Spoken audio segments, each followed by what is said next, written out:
In today's video, we're going to discuss the primary thing rich people do with their money. There are many uses of money, and while it may seem like everyone uses their money for similar things, bills to pay, mouths to feed, clothes to buy, etc., the fact of the matter is, different people use their money in different ways.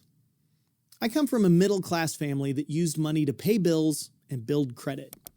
But I married into a family that had created multi-generational wealth, and I found out they don't use their money the same as most people.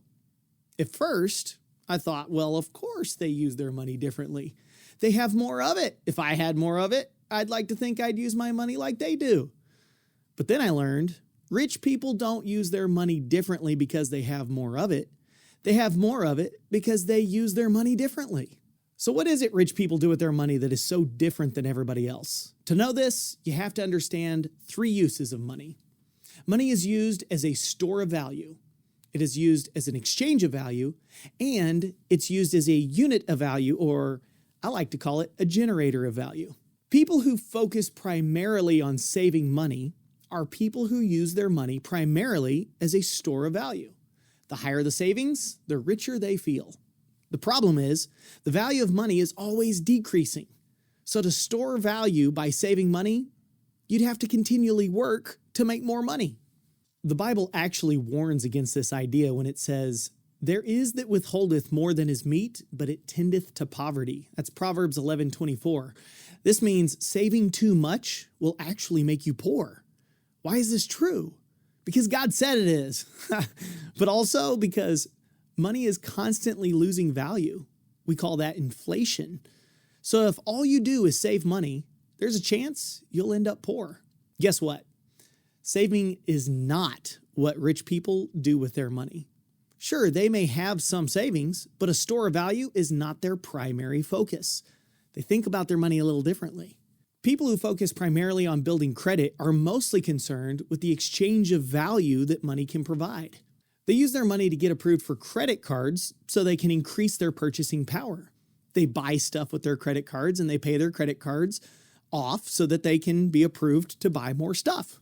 Their goal is to buy as much with their money as they can, and having good credit allows them to buy more than others. The Bible has a warning for people who use credit too. The debtor is slave to the creditor. And we think that this means that credit is bad, but it's also very clear that credit is good when used properly. You can see an example of the proper use of credit in 2 Kings chapter 4 when it talks about the woman with her oil. And while rich people often use their money to build credit, it is not their primary focus. In fact, the only reason why they build their credit is to boost their ability to do more of what they use their money for. People who invest give their money a job, and their primary focus is to generate value. In other words, they use their money to make more money. And this is exactly what rich people do with their money. Why do they use credit? So they can put other people's money to work as well. You might think, well, that sounds greedy. But believe it or not, the scripture seems to support that this is a good idea.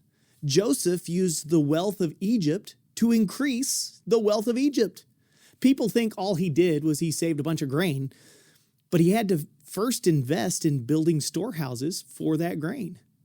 And they think he just gave the grain away. But if you read it, you'll see that he didn't just give the grain away to save the Egyptians. He rather sold the grain to build the wealth of Egypt. In 2 Kings chapter 4, which I mentioned just a minute ago, a woman combined the proper use of debt with what little wealth she had to start an oil retail business. As a result, she was able to pay her debts, save her family from the creditors, and live off the profit. In both cases, rather than focusing on the store of value or even the exchange of value, these people focused on generating value, and they helped other people by doing so. Doesn't sound so greedy when you put it that way, now does it? This is what rich people do with their money. Instead of focusing primarily on the store of value, they exchange their money for value-generating assets. They put their money to work, which generates more money, and they end up rich because of it. So if you're sitting there thinking, why am I not rich? I'm working hard, I make money, but I just can't seem to hold on to it.